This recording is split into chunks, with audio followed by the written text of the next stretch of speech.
일본 국방부는 한국이 해상 방위구를 위협했다고 발표했다.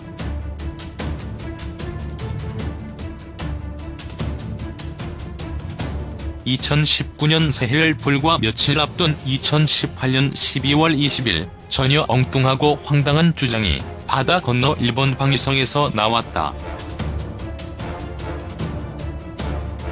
그들의 말인즉슨 한국의 드디어 H-971 광개토 대왕함이 해상자위대 초계기 P-1을 위협했으며 이는 한국의 엄중한 잘못이라는 것이다. 이 뚱딴지 같은 이야기를 한국 국방부의 공식 발표를 통해 재구성하면 이렇다.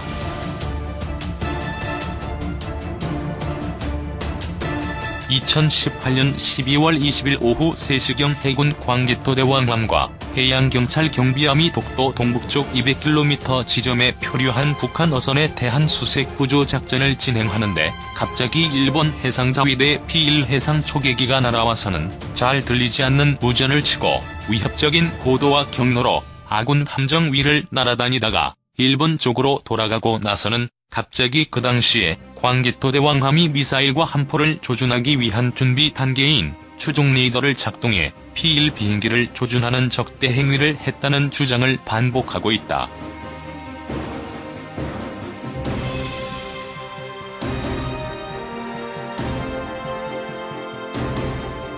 독도 방어 훈련 중인 광개토 대왕함. 사진 대한민국 해군.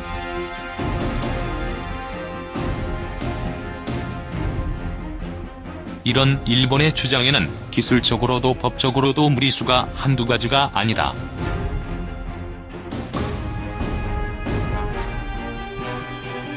먼저 일본이 주장하는 추정 레이더의 작동에 대해서 일본 측이 공개한 자료에서 확인할 수 있는 내용이 아무것도 없다. 지난 12월 28일 오후 5시 일본 방위성이 증거라고 공개한 영상에서는 P-1 초계기가 레이더 전파를 수신하는 장비인 H-809B에 어떤 정보를 받았는지 정보가 아무것도 없었다.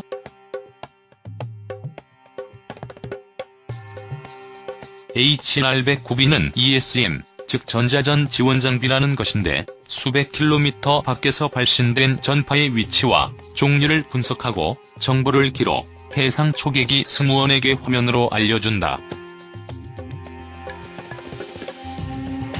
그러나 정작 일본 방위성은 이 H-809B에 어떤 정보가 기록돼 있는지 전혀 밝히고 있지 않다.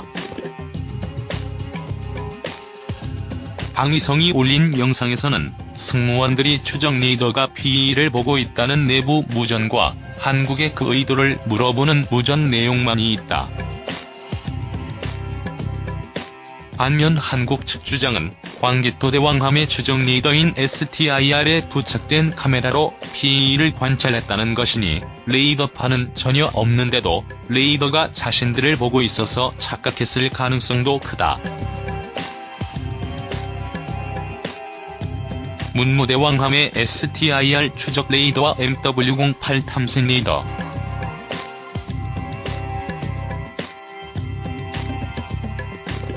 사진 김민석 제공.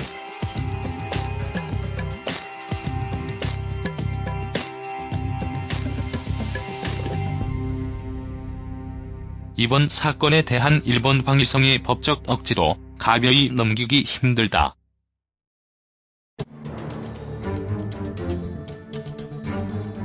사건이 일어난 후 처음 일본의 문제 제기는 함정이 항공기의 추적 레이더가 조준하는 것은 규제라는 국제협약을 어겼다는 것이다. 이 협약의 6월 8일 A 항목에서는 미사일과 총, 추적 레이더를 항공기에 조준하는 것을 제한하고 있다. 규준은 해상에서의 군사 충돌을 줄이기 위한 일종의 약속에 불과하다.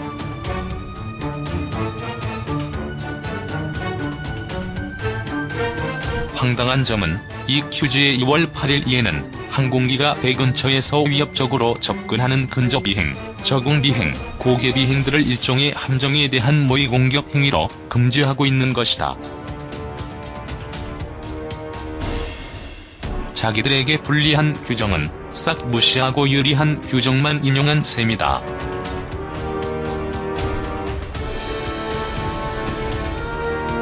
일본은 우리가 추정 레이더를 가지고 있지 못하다는 증거를 내놓지 못하고 있지만 일본의 P-1 초계기가 공격 행위에 준하는 위험한 근접 비행을 했다는 증거는 우리가 가지고 있을 뿐만 아니라 일본이 28일 공개한 동영상에서 적나라하게 드러났다. 우리 해군 광개토 대왕함이 지난 20일 동해 중간 수역에서 활동 중인 모습으로 28일 일본 해상자위대 영상에서 캡처한 이미지. 사진 AP 연합뉴스.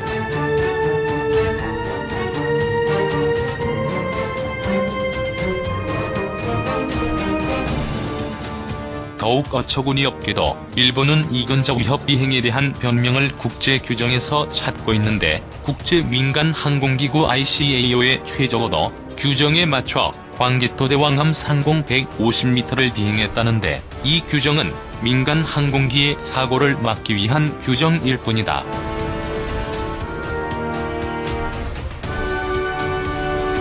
심지어 배 위를 비행하는 규정도 아니다.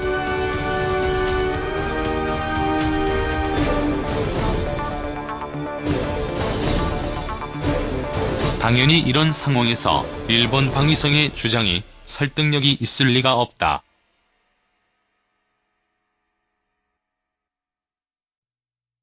실제로 제2차 세계대전은 미국의 음모에 의해 일본이 침략당했다는 주장을 한 전직 군인 다모가미 토시오는 트위터에서 일본 측의 대응이 과잉 행동이라고 했다.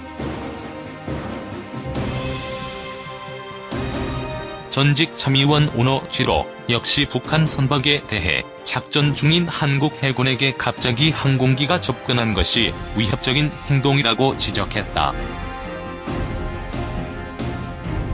심지어 28일 영상을 공개한 당사자인 통합망료간부 담당자조차 영상으로 모든 사람들을 납득할 수 없다는 취지의 발언을 했다. 이런 어처구니 없는 도발과 항의에도 불구하고 국방부와 해군은 차분히 잘 대응해 나가고 있다.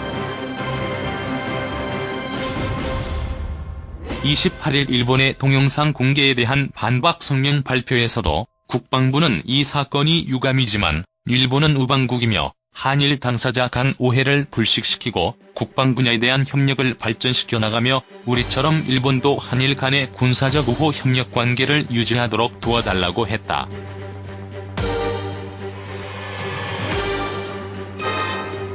한국과 일본은 동맹국이 아니지만 민주주의 정치 체제와 자유시장 경제를 채택하는 깊게 교류하는 우방국이자 둘 다 미국과 동맹관계에 있다.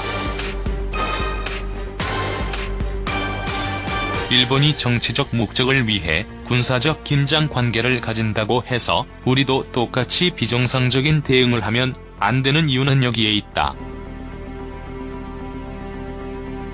그렇다면 앞으로 어떻게 해야 할까?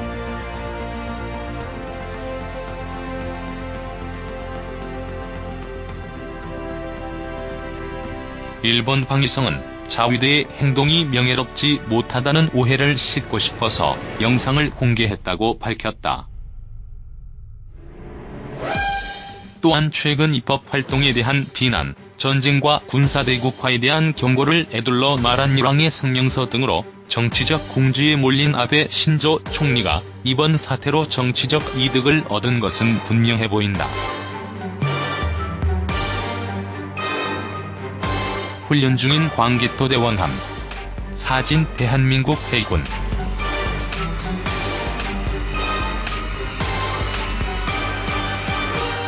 필자는 국민 감정을 넘어서 일본 자위대의 명예회복에 한국군이 도움을 주고 한일 간 실질적인 군사협력을 증진하기 위한 몇 가지 행동을 일본 방위성에 제안할 필요가 있다고 생각한다.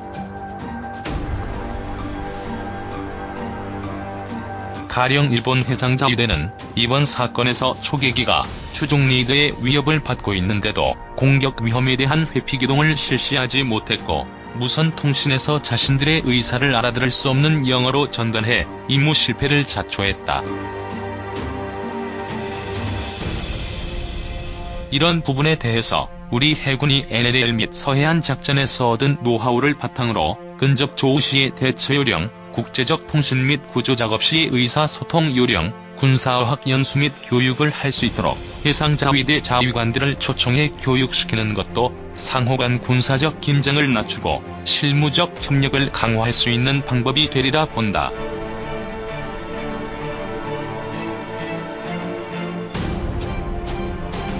정치적 목적으로 군사적 긴장 상태를 조성시키는 것은 1937년 노고교 사건, 1997년 일명 총풍 사건처럼 결국에는 정치적 자멸은 물론 국가의 존립까지 위태하게 만들 수 있는 위험한 선택이다. 일본 정부와 아베 총리가 그토록 원하는 일본의 보통 국가화를 위해서는 보통 국가처럼 자위대가 아닌 군대를 가지는 것뿐만 아니라 보통 국가들의 평범하고 정상적인 외교 관계와 군사작전의 예를 배우는 것이 반드시 필요하다.